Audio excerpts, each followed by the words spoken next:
So Muhammad ibn Abdul Wahhab, born in 1115 Hijri and 1703 in the date that we normally use in the West, in Uyayna, in the land of Najd, and he died in 1206 Hijri in 1792. He traveled in the Arabian Peninsula for studies, so he traveled in Iraq and he went to Mecca and Medina because Najd is next to Mecca and Medina. He also went to Ahsa, which is on the other side towards the east, and studied there. And he forged alliance with the Saud clan as well. So that's a very quick overview of his life, and he started his dawah, and we're going to talk about some of the things that he said as well. And he was from a family of scholars. His brother was a scholar, his father was a scholar as well.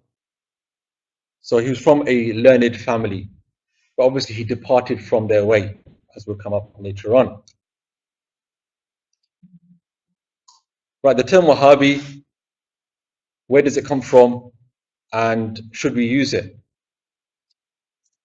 Names for groups are often not linked to the first name of the person. For example, Hanafi, Shafi'i, Hanbali. So some people may say, why are you calling them Wahabi? That's not right anyway, because his name is Muhammad bin Abdul Wahhab. But we say, generally speaking, it's not always the case, but often it's not always the first name that's used. So for example, Hanafi is Imam Abu Hanifa.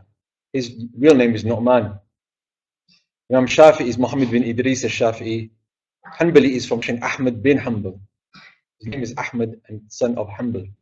So when scholars wanted to refer to the movement, they called it Wahabi, and they just took one part of his name and used it. King Abdul Aziz Al Saud objected to the use of this title and regarded it as offensive. So they do regard it as offensive. Okay, so you need to be aware of that. So probably better not to use it, though. As we said, there's a difference between Salafism and Wahhabi. You need to be, so there is a differentiation between the two. And sometimes we may use it, but not in a derogative way. We just want to use it to identify that particular group. Okay, when we want to separate them out from Salafis. So King Abdul Aziz said we shouldn't be labeled with this because it's trying to say that we're like a new sect, different to the four schools. So he objected to it. The discussion about whether their scholars used it amongst themselves, but let's just go with the fact that they regard it as offensive. There's a slight problem with what King Abdul Aziz said. However, he did previously publish a work where this title was used. Which work is that? I don't know if you can see it, but it says there, Al-Hadiyya Al-Saniyya wa Tuhfa Al-Wahabiyya Al-Najdiyya. So, just to summarize that title, it's the Wahabi Najdi gift, okay, by Sheikh Suleiman bin Sahman, and at the bottom it says, printed on the order of the Sultan Abdul Aziz Al Saud,